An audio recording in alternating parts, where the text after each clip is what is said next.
여러분 안녕하십니까? 2022년 8월 27일을 맞아서 오늘도 하나님께서 주시는 생명의 말씀을 함께 나눕시다.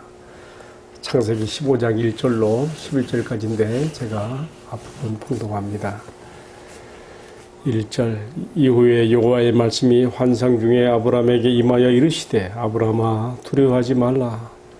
나는 내 방패요 너희 지극히 큰 상급이니라.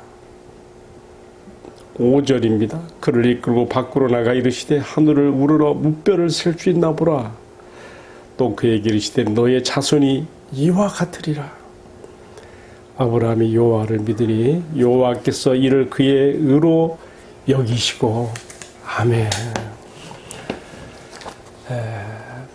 봉독함 이 말씀을 중심으로 해서 지금 연속 시리즈로 제가 계속 제목을 삼고 있는데 아브람과 그의 하나님, 그리고 조금 더 제목을 부연한다면 아브람과 그의 하나님, 그리고 나의 하나님, 이렇게 제목을 정해서 오늘 말씀을 나눕니다. 지난 8월 23일 이제 가을이 된다고 하는 처서를 지나고 나서 제법 아침에는 좀 알싸한 그런 싸늘한 냉기가 느껴지고 무더운 여름이 지나고 가을이 오는 것 같습니다. 아침에 잠깐 싸늘한 다음에는 또 햇빛이 돋고 나면 또 아주 무더워져요. 아주 전형적인 초가을 날씨죠. 어느덧 무더운 여름도 지나서 초가을 기운을 느끼게 하는 이 여름의 막바지에 와 있습니다. 우리 주님의 은혜 가운데 강건하시고 마음의 평안을 가지시며 오늘도 주의 말씀으로 은혜를 힘있게 되기를 축복합니다. 자, 오늘 말씀에는요, 아브라함의 아주 짙은 그 두려움으로부터 말씀이 시작됩니다. 아브라함이 왜 이렇게 심각한 두려움에 빠졌을까요? 그래서 1절 말씀 이렇게 시작하지요.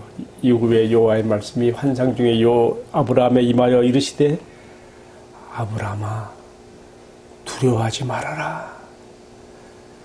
나는 너의 방패고 너의 상급이다. 여러분, 왜 하나님께서 아브라함에게 이러한 말씀으로 찾아왔을까요? 이렇게 두려워하지 말라고 하시는 데는 그만한 이유가 있지 않겠습니까? 그렇다면 우리는 바로 앞에 말씀의 내용이 뭐였는가를 봐야 됩니다. 뭐였죠?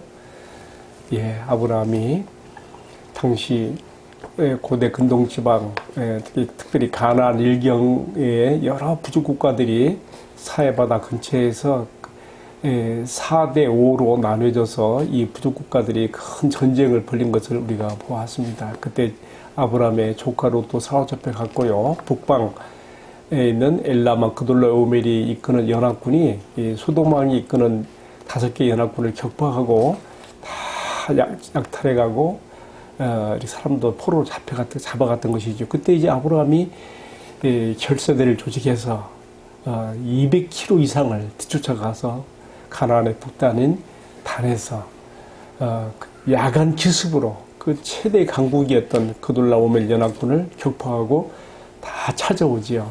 큰 승리를 가지고 돌아왔습니다. 그러면 된 거 아니에요? 그런데 아브라함의 마음에는 왠지 모르는 두려움이, 근심이 찾아온 것입니다. 그게 뭐였을까요? 제가 참 너무 길게 지금 이것을 끌어가고 있는데 그것은 한마디로 아브라함에게 일격을 당해서 패한 그돌라오멜 연합군들이 자기를 격파한 아브라함이 겨우 318명의 사병을 거느린, 그리고 그 소규모의 군대의 그런 군사력을 가지고 자기들을 이겼다는 걸 안다면은 다시 보복 공격으로 올 수가 있지 않겠습니까? 아브라함은 지금 바로 이런 점을 걱정하는 것이죠. 그놈들이 다시 쳐들어올까, 그런 염려가 없을 수가 없는 겁니다. 또 한 가지 또 근심이 있어요. 뭡니까? 승리하고 돌아왔을 때 사회 골짜기에서 소돔 왕과 멜기세덱 왕 두 왕이 아브라함을 영접했는데 그때 소돔 왕이 아브라함에게 뭔가 자기 구해진 체면을 살리려고 그랬는가. 소돔 왕은 아주 불의한 왕이거든요. 네가 승리해서 가지고 온 모든 재물들 다 네 가지고 우리 성의 주민들만 돌려보내라. 그렇게 했거든요. 그때 아브라함이 어떻게 했어요? 내가 너로 인하여서 치부했다는 말 듣지 않기 위해서 너에게 속한 시로라기 하나, 신들매 끈 하나 내가 갖지 않겠다. 어쩌면 가나안 남부 부족 국가 중에 큰 세력인 소돔 왕의 호의를 거절했거든요. 이 자존심이 상했을 거예요, 소돔 왕이. 우리 생각에 충분히 다른 방법으로 해코지할 수 있다고 하는 우리가 그런 우려도 해볼 수 있는 것이죠. 아브라함은 그런 염려도 있었을 것입니다. 자, 그러나 하나님께서 아브라함에게 말씀하시지요. 두려워 말아라. 나는 너의 방패요, 너의 상급이니라.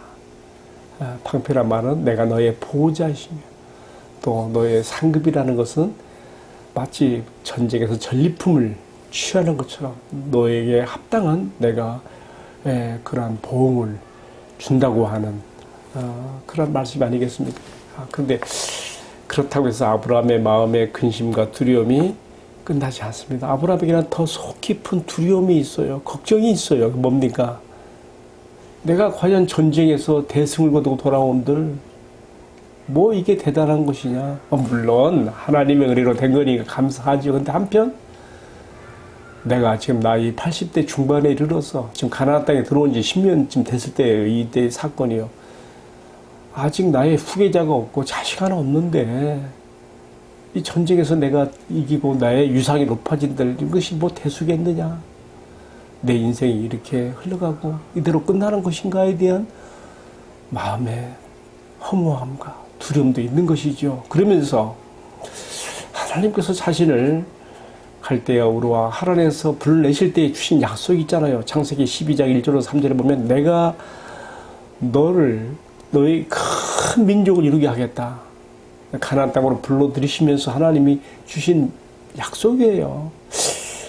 나에게 큰 민족을 이루게 하겠다는데 나는 지금 자식 하나도 없는 거예요. 여기서 아브라함의 근심과 실망이 있습니다. 또 한 가지, 지금 하나님께서 그 땅을 아브라함과 후손들에게 준다 했는데 지금 아브라함이 볼 때는 자기 땅 한 평도 없어요. 다 가나안 부족들이 원주민들이 다 차지하고 있고요. 이런 것들이 아브라함 마음속에 복합적으로 작용하는 것이죠. 하나님께서는 분명히 가나안 땅 처음 들어왔을 때 13장 6절입니까? 세겜에서 제단을 쌓을 때 너의 자손이 티끌같이 많아지라 했거든요. 근데 공룡부림 같아요. 아직 자식 하나가 10년 지나서도 자식이 없는데요. 우리는 충분히 아브라함의 마음을 우리가 이해할 수 있습니다. 자, 여기에 대해서 이제 하나님께 어떻게 하셨습니까? 제가 지금 오늘의 말씀을 좀 요약한다고 하는 건데 좀 내용이 길어지고 있는데요. 하나님 어떻게 하셨습니까? 아브라함을 밖으로 이끌어내셨습니다. 캄캄한 밤입니다. 아브라함아, 하늘의 뭇별들을 바라보아라. 너의 자손이 이 별들같이 많으리라. 할렐루야. 하나님께서는요, 지금 아브라함에게 시각 효과를 높이면서 지금 이 속에 두 가지를 담고 있다고 봐요. 한 가지는 누가 이 별들을 창조하였나 봐라. 나 여호와가 아니냐. 하나님의 전능성을 하늘의 물불들을 바라보는 속에서 나타내고 있고요. 또 한 가지는 하나님께서 정말 신실하게 약속을 지키시는 그의 인격성을 네가 애굽에 내려가서도 내가 너의 가족을 네 아내를 뺏길 뻔한 상황에서 내가 건져주지 않았느냐. 그리고 지금 10년 세월 흐르는 동안에 내가 너와 함께 여기까지 온 것을 또 방금 얼마 전에 네가 전쟁에서도 대승한 것을 알지 않느냐. 전능한 내가. 그리고 하나님께서 그동안 함께 하셨던 인격적인 그 신실함으로 아브라함을 마음을 어루만지시는 것이죠. 아브라함 여기서 하나님 말씀을 믿었습니다. 비록 자기 현실은 정말 자식 하나 기대할 수 없는 80대 중반 나이가 되었고요. 또 자기는 지금 땅 한 평 내 것이라고 가진 것이 없는 그 가난에서 하나님과 그의 말씀을 믿은 것입니다. 이제 하나님께서는 이런 아브라함에게 너에게 자손이 하늘의 별같이 많으리라 하는 것과 또 이 땅을 너에게 주리라고 하는 것에 대한 약속의 증표를 주시기 위해서 오늘 말씀 후반부에는 아브라함에게 제사를 드리라 말씀하십니다. 근데 그 제사가 일반 제사가 아니에요. 특별한 성격을 가진 제사예요. 무슨 제사냐면 언약의 제사예요. 동물의 중간을 쪼개게 하고 언약의 당사자가 그 사이를 지나가게 되는 그러한 그 언약 의식으로서의 제사를 좀 드리게 하신 것입니다. 여러분, 제가 이제 여기까지 해서 오늘의 말씀에 전체적인 윤곽을 내용들을 제가 말씀드렸는데요. 좀 길게 되었네요. 어쨌든 제가 오늘 이 본문의 말씀 내용에 입각해서 크게 세 가지를 나누고 싶어요. 첫 번째는 두려워하지 말아라. 두 번째는 하늘의 물별들을 바라보아라. 세 번째는 제사를 드려라. 이 세 가지입니다. 이 세 가지를 하나하나 짚어보면서 우리가 또 적용도 해야 되지 않겠습니까? 그래서 맨 먼저 두려워하지 말아라. 이 말씀에 대해서 우리가 또 나에게도 적용을 해야 되는 것이죠. 아브라함은 하나님께서 내가 너의 방패고 너의 상급이라고까지 하시면서 그 마음에 안심을 주고 또 하늘의 물별들을 바라보게 하시면서 그에게 하나님의 전능하심을 나타내 보이시고 그의 인격의 신실함을 확인시켜 줄 때에 하나님과 그의 말씀을 믿었습니다. 거기서 그는 그의 두려움을 잠재우고 하나님과 그 말씀을 붙들기로 그 마음에 결심하게 되는 것이죠. 여러분, 이것이 오늘 우리에게 있어야 되는 것입니다. 여러분, 우리 마음속에 두려움이 많지요. 어떤 상황이 되면 또 엄청 우리가 막 두려움에 떨지요. 저도 코로나가 발발했던 2020년인가요? 그해 8월 15일 날 저 중국에 제가 무서운 안전보위부에 잡혀가가지고 제가 참 이 하나님 말씀을 전하러 갔다가 그런 끔찍한 일을 당한 적이 있었어요. 진짜 무장 경찰들이 나를 다 둘러섰는데 마음이 떨리더라고요. 정말. 그때 제가 꼭 붙잡은 말씀이 있었어요. 시편 23편 4절 말씀이에요. 내가 사망의 음침한 골짜기로 다닐지라도 해를 두려워하지 아니하면 주께서 나와 함께 하심이라. 이게 중요해요. 그 사망의 음침한 골짜기 같은 그런 위험한 환경 속에서도 주께서 나와 함께 하심이라. 우리가 하나님과 그의 말씀을 붙잡으면 그 어려움에서도 두려움을 떨치고 이길 수가 있습니다. 제가 그 말씀을 꽉 붙들고 있는 한 내 마음의 두려움이 다 사라지더라고요. 마음의 평안을 유지하면서 제가 안전보호부에 가서 제가 다 취조도 받고 조서도 다 이렇게 뭐 작성하고 그날 어떤 일이 있었는가 제가 이전에 한번 말한 것 같아요. 아주 하나님께서 기적적인 역사로 제가 거기서 풀려나왔어요. 자, 이런 얘기는 이제 사담이고요. 두려워하지 말라는 그 말씀 생각하니까 제가 또 한 가지 생각나네요. 제가 젊은 시절에 군대 가게 될 때에 평소 기도하러 많이 다녔던 기도원에 갔는데 장로님이 나에게, 기도원 원장 장로님이 나에게 이사야 41장 10절의 말씀을 주시더라고요. 두려워하지 말라. 내가 너와 함께 함이니라. 놀라지 말라. 나는 내 하나님이 됨이니라. 내가 너를 굳세게 하리라. 참으로 너를 도와주리라. 이 말씀 꼭 붙들었습니다. 그리고 저에게 조그마한 포켓 성경을 하나 줬는데 제가 군에 가서 군복 우주머니에다 넣고 제대할 때까지 한 번도 거기서 이것이 떠나지 않게 늘 제가 꺼내서 보고 또 넣고 그렇게 군복무를 했습니다. 정말 우리 주님께서는 우리가 헤어날 수 없는 그런 마음에 낙심되는 절망적인 그런 상황에서도 두려워하지 아니하고 주님을 의지하여 부단히 일어설 힘을 주십니다. 예수님은요, 십자가를 앞에 놓고 있었을 때에 제자들은 그것도 모르고 참 철부지한 그 모습을 보였는데 오히려 십자가를 앞에 놓으신 예수님이 그들에게 담대함을 주십니다. 평안을 주십니다.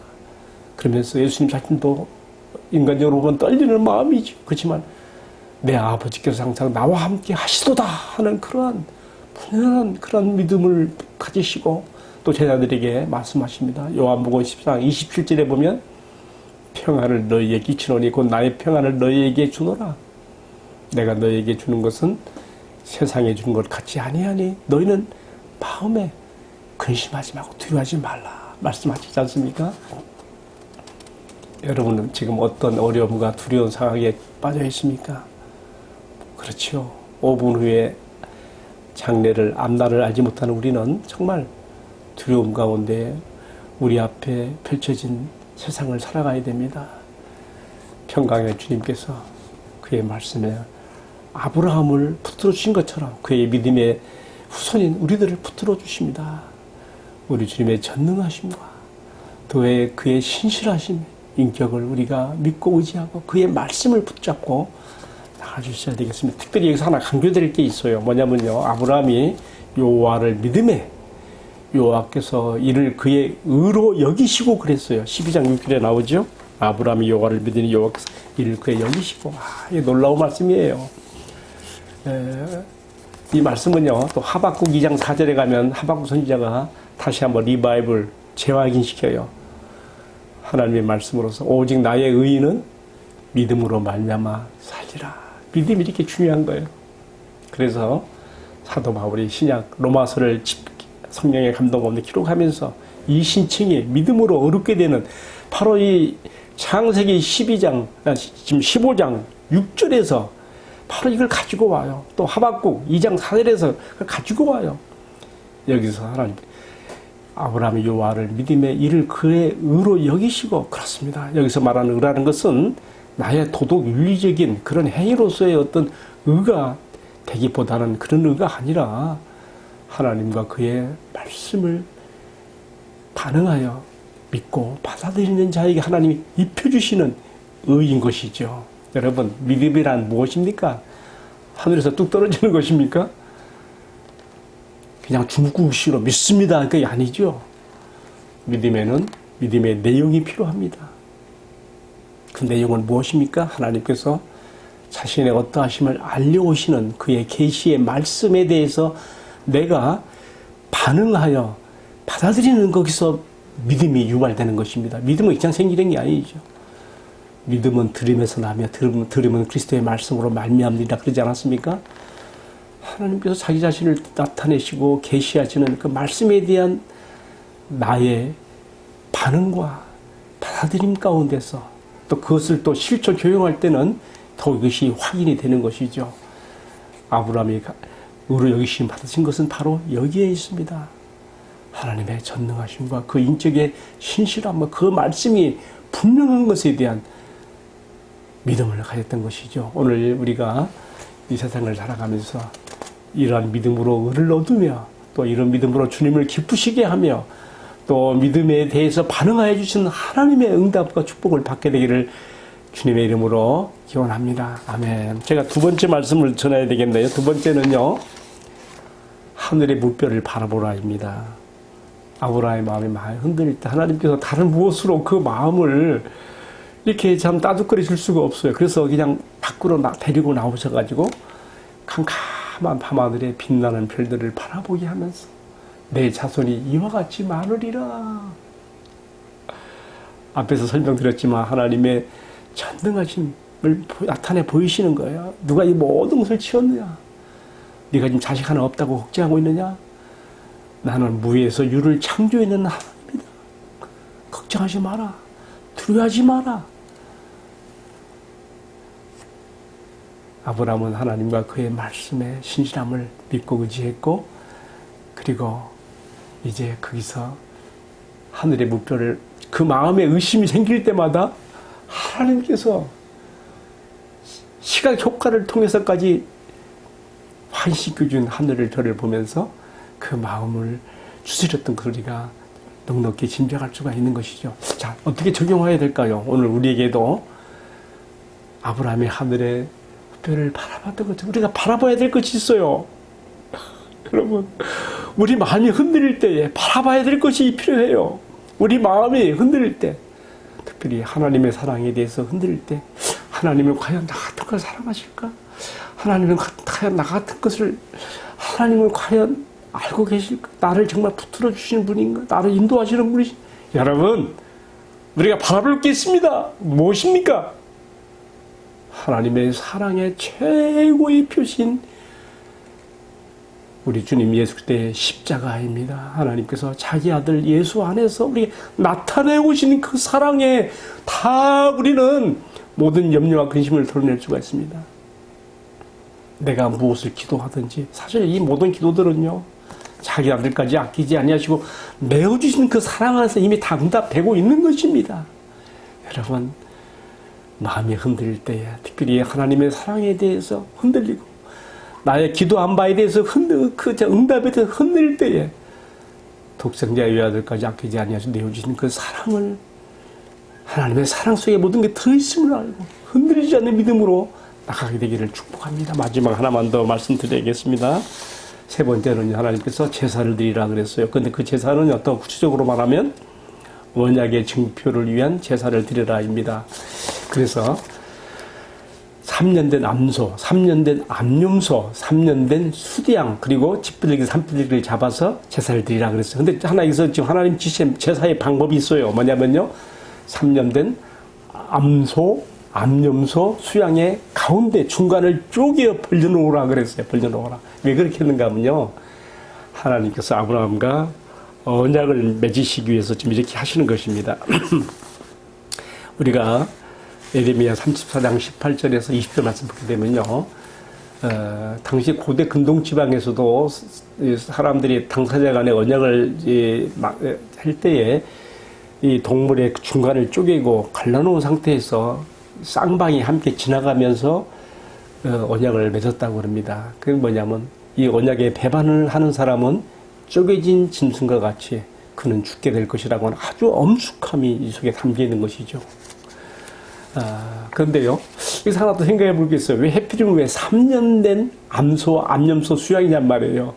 우리가 뒤에 이제 우리가 레위기에 들어가서 우리가 하나님께서 명하시는 모세율법의 제사 율례를 보게 되면요, 1년 된 그러한 그 동물의 제사를 하나님이 요구하시거든요. 근데 왜 3년짜리를 요구하시는가? 제 생각에는요, 그래요.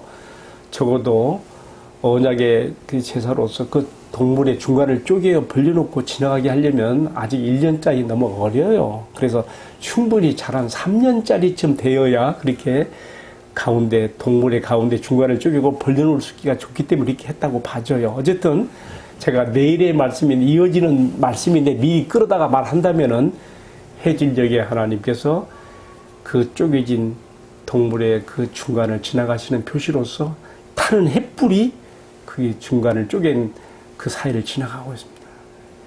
아브라함은 지나가지 않았어요. 무슨 뜻입니까? 내가 너에게 한 약속, 내가 내 하늘의 물결같이 내 자손이 많게 하리라. 땅 한 평 없는 그 가나안 땅, 이것이 너와 내 후손의 것이 되리라 하는 것에 대한 그 엄중한 그 약속을, 내가 이 약속을 지키지 않는다면 내가 쪼개진 동물처럼 내가 줄 것이라고 하나님 편에서의 약속을 주는 거예요. 그러니까 이 언약은 쌍방 언약이 아니고요, 일방적 언약이에요. 하나님은 이렇게까지 아브라함 마음에 안정과 평화와 그 마음에 확신을 주시면서 오늘의 말씀을 마치고 있는 것입니다. 여러분, 오늘 좀 많은 말씀을 드렸는데요, 다시 한번 정리해 봅시다. 두려워하지 말아라. 하늘의 물결을 바라보아라. 언약의 제사를 드려라. 이 모든 제가 드린 이 말씀들이 여러분 마음속에서 오늘 나에게 적용이 되고 나의 삶 가운데 아브라함과 그의 하나님처럼 아브라함과 하나님, 또 나의 하나님으로서의 관계가 여러분의 신앙과 삶 가운데 이루어져 가기를 주님의 이름으로 축복합니다. 예, 기도하겠습니다. 아버지, 아브라함의 생애와 삶을 통해서 우리 하나님 아버지 어떠하심을 우리에게 알려주시고 얼마나 친밀하고 신실한 인격적인 분이신가를 배우게 하시니 감사합니다. 아브라함에게 상대해 주신 그 동일한 신실하심과 사랑으로 오늘 우리를 상대해 주시는 주님을 의지하여 이 어려운 세상을 힘차게 살아갈 수 있게 해주시고, 마음이 흔들릴 때 두려워하지 말라는 말씀, 그리고 하늘의 물결을 바라보듯이 나의 사랑의 증표인 십자가를 바라보며, 또 그리스도 십자가에서 맺으신 새 언약을 기억하면서 주님 앞에 힘차게 살아가는 신앙과 삶이 되게 하여 주옵소서. 이 모든 말씀을 존귀하신 우리 주님 예수 그리스도의 이름으로 기도 올립니다. 아멘. 예, 마쳤습니다. 감사합니다.